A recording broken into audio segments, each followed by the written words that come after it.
ॐ नमो भगवते वासुदेवाय जन्माद्यस्य यतोऽन्वयादितरतश्चार्थेषु अभिज्ञस्वराट् तेने ब्रह्महृदाय आदिकवये मुह्यन्ति यत्सूरयः तेजो वारिमृदां यथा विनिमयो यत्र त्रिसर्गो मृषा धाम्ना स्वेन सदा निरस्तकुहकं सत्यं परं धीमहि निगमकल्पतरोर्गलितं फलं शुकमुखादमृतद्रवसंयुतं पिबत भागवतं रसमालयं मुहुरहो रसिका भुवि भावुकाः.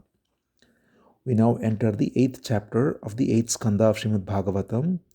We saw the glorious episode of Lord Shiva drinking the Halahala poison out of his infinite compassion and getting a blue throat, because of that a blue neck, and hence being called Nilakantha. Now we continue. Shuka Brahma Rishi says, after Shiva consumed all the poison, then all the good stuff started coming out. So this is again symbolic of how once all the negativity comes out, then after that the positive aspects start coming out. So first, it is said that as the both the demons and the devas churned with enthusiasm, now that they have been freed of the threat of poison and now they know that it's gone, now they are with renewed vigor and enthusiasm, they churn the ocean. And it is said that first the cow of plenty comes out. It's called Surabhi. The name used here is Havir Dhani, that is the one that gives what's necessary for sacrifices. So the cow is so glorious that without the cow, one cannot perform any Vedic yajna, because the most important ingredient in a Vedic yajna is ghee. The fire that is grown is done only with ghee. One cannot use any other oil or any other ingredient because they are considered impure. Only cow ghee is used for doing any Vedic yajna. And of course, ghee comes from butter, which is from milk, and therefore, without the cow, there is no Vedic yajna possible. That's how central it is to the Vedic culture.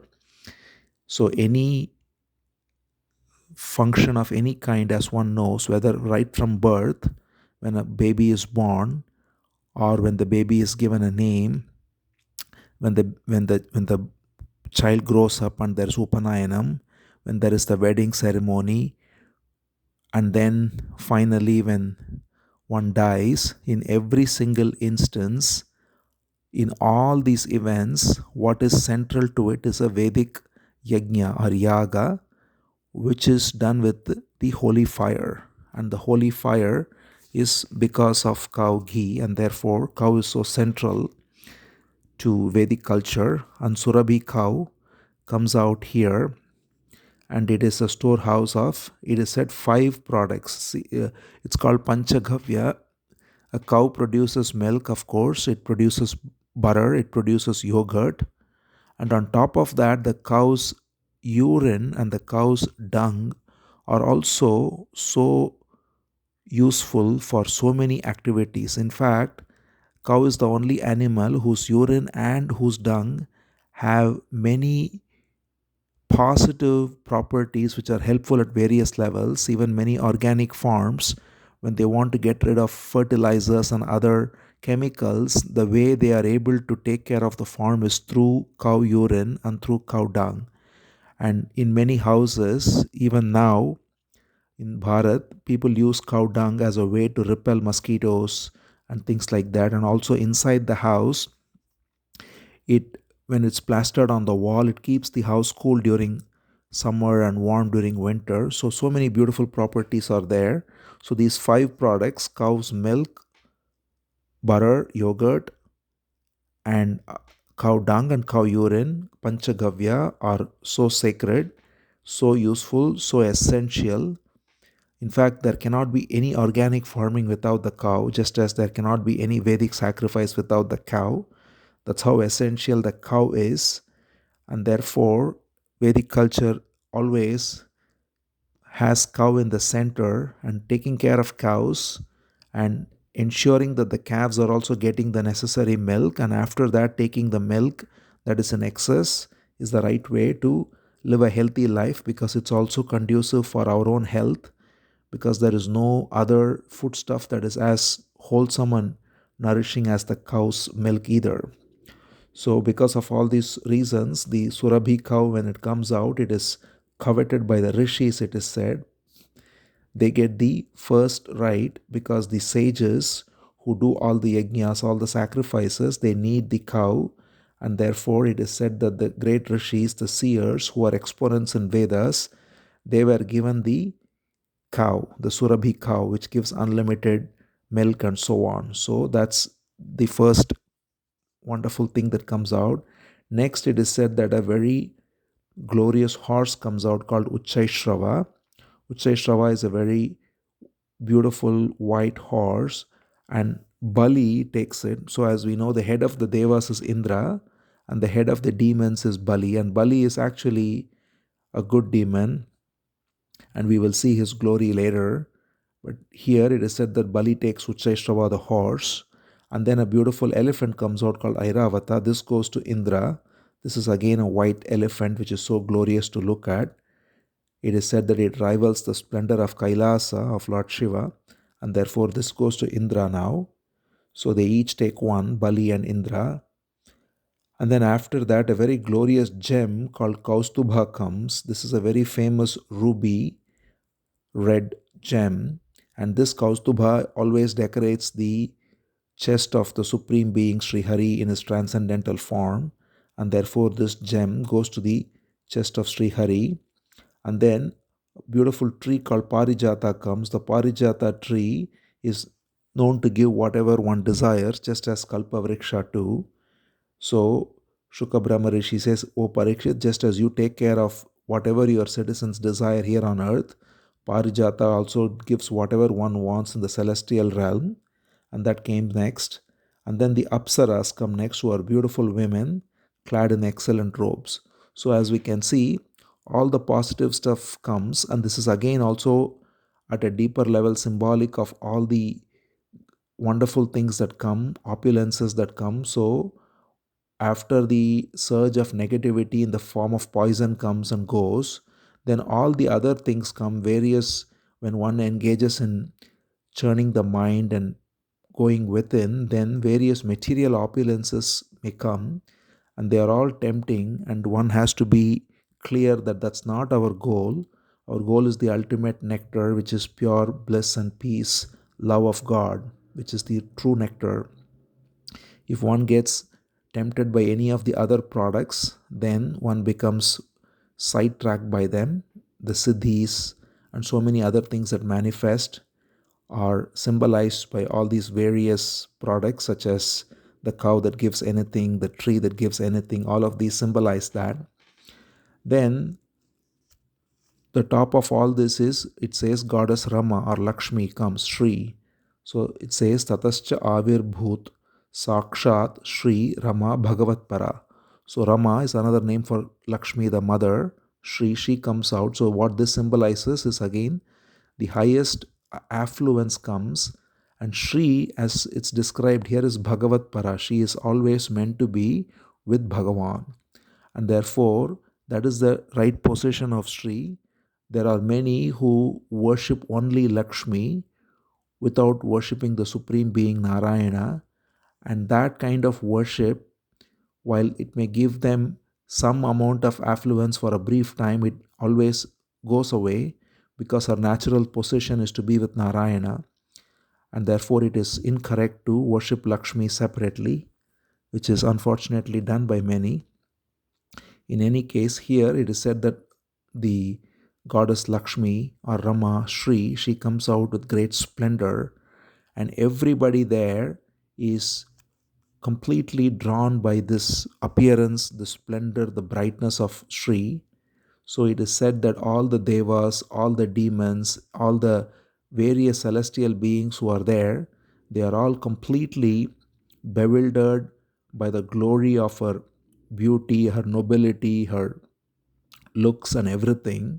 So they all bring her gifts, because there is a beautiful pastime here of Swayamvara, that is, when Sri comes out of the ocean, she is going through a Swayamvara. Swayamvara is the process of a woman selecting her husband. Again, we can see this come again and again in Ramayana, Sita selecting her husband through Swayamvara, in Mahabharata, Draupadi selecting her husband. So, the women empowerment which is being spoken about was at its supreme in Vedic culture, where the women were given complete freedom to choose their partner, and the man is supposed to accept it. If they come to the Swayamvara, which means they tacitly accept taking her as the partner, then after that they don't have any choice. It is completely left to her to pick the partner, and many times they said different ways to select the partner. Here it is said that Mahalakshmi simply looks at all of them as a way of pastime. Of course, we know that she is the eternal consort of the Lord, but it is a pastime to reveal the whole process of Swayamvara. So it is said that first everybody brings her gifts. Indra brings her a beautiful throne. The rivers like Ganga, they come with the sacred water for her ablution. Mother Earth brings various herbs. The cows bring the various sacred products for her bath, because first she has to take a bath before her Swayamvara or her selection of her partner. So all the various necessary paraphernalia for her ablution, for her bath is brought.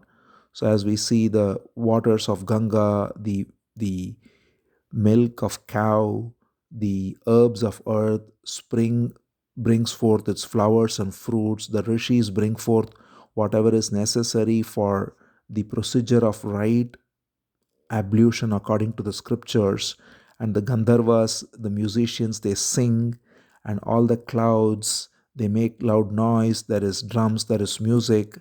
The elephants that are there guarding the quarters, they bring a beautiful lotus flower, and they also bring golden jars full of water, and thereby the whole wonderful process of Mahalakshmi taking ablution is done with the help of all the beings assembled there.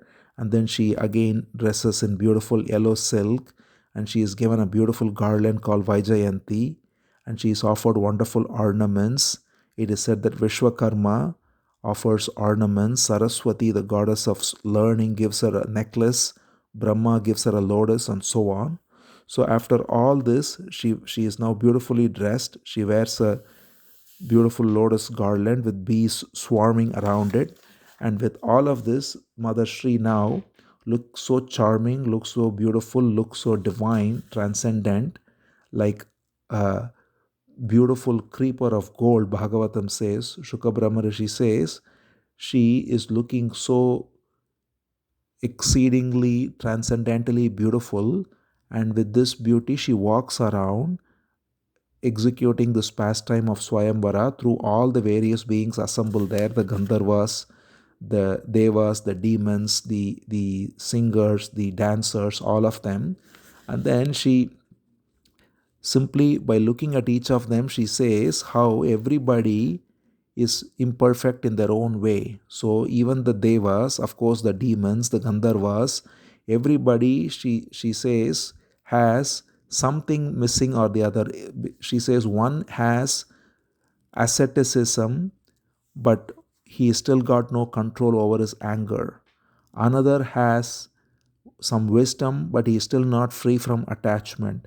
Another is wise, but he is still not completely controlled his lust. And then we see another who is completely dependent, he's got no independence. Some who are full of dharma, that is righteousness and sense of justice, but they don't have compassion. And then some who are compassionate, but they are not very just. So this is again something we see in this world, all of these things, how some people emphasize justice but they are not compassionate, and some people emphasize compassion but they do not know what is true justice, what is right and wrong. She says some are very liberal and but they are not having the right discipline. Some are overly focused on discipline. Some people have some talents, but they are all subject to time. Some have some level of mastery in some and various skills, but they do not have any freedom from attachment, and those who have freedom from attachment, they seem to be overly self absorbed. In other words, she says that to be able to live a balanced life, one has to engage outwardly while inwardly being detached. And this is always a balance again that's lacking among humans. Either one is totally detached to the point where one is not able to engage in the world, or one engages so much in the world and becomes attached. So she says, again, it's either this or that. Some have long life, but they are not having auspicious qualities. Some have auspicious qualities, but their life is not very long. So, like this, she basically nicely, through this monologue, she covers the defects among all created beings, because all created beings, which is represented at its peak by all the devas, the yakshas, the gandharvas, they are all far superior to humans, it is said. And even among them, what to speak of humans, she says they have one but not the other. And this is exactly what we see in this world. So that is why it is always said that one ought to never put one's faith in humans, because humans are always imperfect in some form or the other. One ought to only rely on the Supreme Being, who is the only source of all perfection. So that's what is symbolized by this beautiful pastime of Sri or Mother Lakshmi, going through all of them and saying that everybody has got one but not the other. And then, having deliberated, she of course chooses the Supreme Lord, Mukunda. It says here, Rama Mukundam Nirapeksham Ipsitam. Mukunda, the Supreme Being, the one who is the giver of liberation, the Supreme Lord, Narayana, who is absolutely independent, who is the abode of all virtues, who is beyond all the gunas, who is disinterested in everyone and at the same time loving towards everyone. He is the only true resort, and therefore Lakshmi shows the example of for all devotees, for all created beings, by showing we have to take refuge only in the Supreme Being. So she is the principal example of how to take refuge in nobody other than the Supreme Being. Through this pastime, she shows that, and therefore she places on his shoulders the beautiful garland of lotuses, and Lord Vishnu accepts it gracefully, and she stands by his side, and he also gives her an eternal abode in his very chest. She takes her permanent abode back again in his chest, and she is united again with Narayana. And this whole pastime, again, as we see, has great symbolism, in that one ought to only accept the Supreme Being as one's beloved, and not fall for any other creature, who are all dependent in some way or the other, and therefore having flaws of various kinds. The only truly independent and totally perfect being is the Supreme Being. And therefore, with this union of Mother Sri Lakshmi with the divine Supreme Being Narayana, everybody celebrates. There is great celebration. There is music played by the Gandharvas. All the various beings there are all very happy, headed by Shiva himself and Brahma. They are all celebrating the glorious union of Narayana and Lakshmi. And all the created beings, everybody, are all supremely happy, supremely satisfied in looking at this wonderful union. The only people who are not happy are, of course, the asuras, the demons. Again, the demons represent the natural expression of envy and comparison that always rises up in the mind, and that is what they are. So, therefore, they are very dispirited, and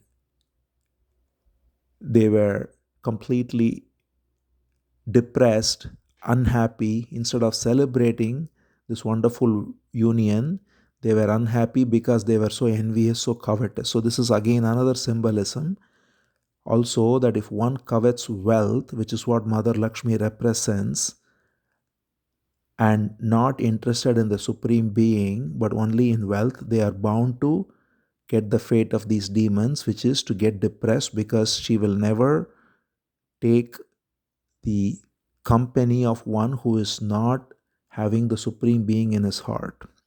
So, with this, that pastime gets over, and then there is a to satisfy the demons. It is said that another goddess called Varuni comes, who is the one who presides over liquor. So this is what the demons are interested in. The demoniac tendency is to get intoxicated and engage in sense gratification, and that's why this Varuni, who presides over liquor, comes and she is given to the demons. And then finally, after all this happens, comes forth the one that they have been waiting for, because they have been waiting for nectar, and that is why they have been churning. After all this, and after the beautiful pastime of Mother Lakshmi getting reunited with Bhagavan Sri Narayana, after that, the nectar now comes, and it comes in the wonderful form of a partial manifestation of the Lord Himself. He is called as Dhanwantri. It's a very famous manifestation among certain sections of people who are involved in medicine and so on, because Dhanvantari is the Lord of medicine. So it's a partial manifestation of Bhagavan who brings forth the nectar here. He looks in the same way, wearing yellow silk and very beautiful looking with darkish bluish color, clad in yellow, and all the various marks of the Supreme Being. And he brings forth a jar full of nectar, and he is known as Dhanvantari, who has revealed to the world the science of medicine. So Ayurveda and all the various sciences of medicine and the knowledge of herbs and cures and all the rest comes from Dhanvantari, and that's why many medical practitioners of the traditional kind always have Dhanvantari as their chosen deity. So, when Dhanvantari brings forth the nectar, instantly what happens is the demons snatch it away. So, again, the demoniac tendency asserts itself, because if they simply remain peacefully looking at this, then everybody can take a share. But they are so greedy, and in the greed, they will lose everything because they snatch away the nectar pot and they run with it. So looking at this, the devas, the demigods, are of course very dejected, and they look to again the supreme being Sri Hari, who says, "Do not worry, I shall take care of this." And while this is happening, sure enough, the demons break out into a fight. So as always, the demons, even though they got the nectar, they cannot decide who is going to have it, because everybody wants to have it. They say, I'll have it first, not you, not you. So it says very nicely, aham purvam, natvam iti prabho. So it's very silly. Shukabara Maharishi very comically says that they say, I first, not you, not you. This is the way children fight many times, who are caught in comparison and envy and all the rest. And that's exactly the what the demons do. And we see that how many adults as well, caught in this mode of comparison, always want to enjoy first. So this is in fact said as the sign of a demoniac quality, as opposed to the sign of a mature, devoted, evolved being. The demoniac quality is, how can I get it first? The quality of a true, mature, devoted being is, how can I serve others first? So if we have anything, whatever we have, if we can first look at how can we serve it to others before we have it, then that is the sign of a mature, spiritually awakened being.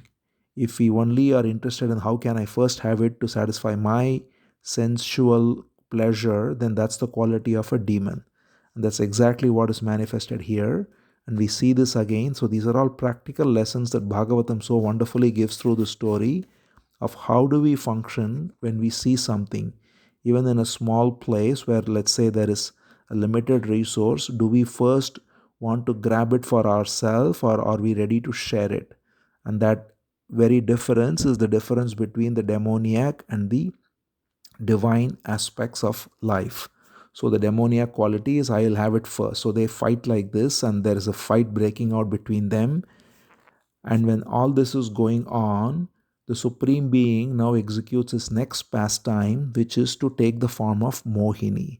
He takes the form of a beautiful damsel, a beautiful looking woman who is so attractive and who walks there. And as soon as she walks with her beauty, with dressed so wonderfully, with all the charm of the most beautiful woman that one can ever imagine, then all the demons have forgotten the nectar and they are completely attracted to her.